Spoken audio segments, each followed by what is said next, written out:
অন্তর্বর্তীকালীন সরকারকে অস্থিতিশীল করতে পার্বত্য চট্টগ্রামে অস্থিরতা তৈরি করা হয়েছে বলে মন্তব্য করেছেন বিএনপি মহাসচিব মির্জা ফখরুল ইসলাম আলমগীর।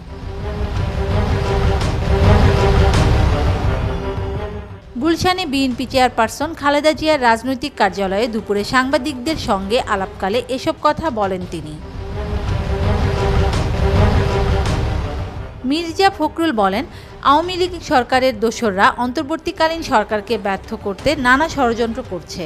পার্বত্য চট্টগ্রামে চলমান সংকট রাজনৈতিক ষড়যন্ত্র।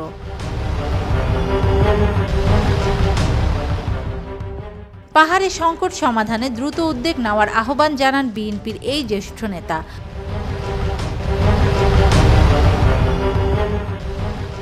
দেশে বিরাজনৈতিকরণের চেষ্টা চলছে বলেও অভিযোগ করেন মির্জা ফখরুল। বলেন, দেশ পরিচালনার জন্য রাজনৈতিক সরকারের বিকল্প নেই।